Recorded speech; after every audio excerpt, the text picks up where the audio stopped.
ஒருவர் பாதுகாப்பு நோக்கி பின்வாங்கலாம் அல்லது வளர்ச்சி நோக்கி முன்னேறலாம். வளர்ச்சியை மீண்டும் மீண்டும் தேர்ந்தெடுக்க வேண்டும், பயத்தை மீண்டும் மீண்டும் வெல்ல வேண்டும். Abraham Maslow. மாஸ்லோவின் மேற்கோளின் பொருள்: வாழ்க்கையின் ஒவ்வொரு கட்டத்திலும் நாம் 2 தேர்வுகளை எதிர்கொள்கிறோம். பாதுகாப்பு, நாம் இருக்கும் இடத்திலேயே இருப்பது, ஆபத்தை தவிர்ப்பது, அசௌகரியத்தை தவிர்ப்பது.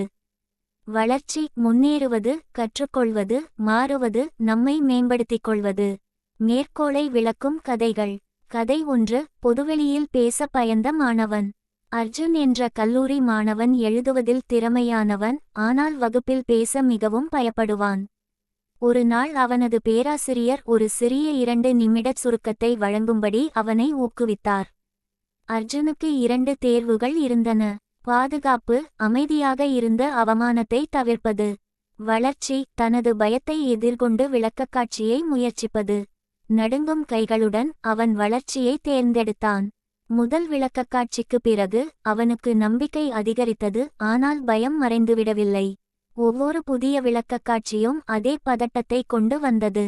இருப்பினும் அவன் மீண்டும் மீண்டும் வளர்ச்சியை தேர்ந்தெடுத்தான். இறுதி ஆண்டில் அவன் கல்லூரிகளுக்கு இடையேயான பேச்சு போட்டியில் முதல் பரிசை வென்றான். கதை 2. தோல்விக்கு பிறகு தொழில் தொடங்கும் பெண்.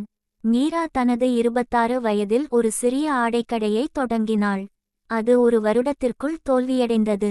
அவள் பணத்தையும் நம்பிக்கையையும் இழந்தாள். 28 வயதில் மீண்டும் தொடங்க வேண்டும் என்று அவள் உணர்ந்தாள். ஆனால் பயம் வலுவாக இருந்தது. மீண்டும் தோல்வியடைந்தால் என்ன செய்வது? மக்கள் என்ன சொல்வார்கள்? அவளுக்கு 2 பாதைகள் இருந்தன. பாதுகாப்பு, ஒரு வழக்கமான வேலையில் சேர்ந்து ஆபத்தை தவிர்ப்பது. வளர்ச்சி, சிறந்த திட்டமிடலுடன் மீண்டும் முயற்சிப்பது.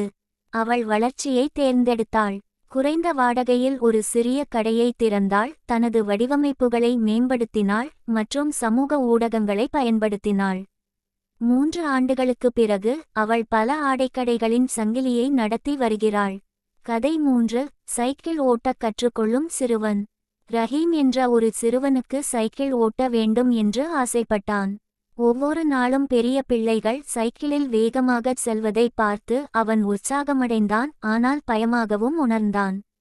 ஒருமுறை முயற்சி செய்து கீழே விழுந்தான். அடுத்த நாள் மீண்டும் முயற்சி செய்ய அவனுக்கு விருப்பமில்லை. பாதுகாப்பாக இருப்பதே அவனுக்கு வசதியாக இருந்தது.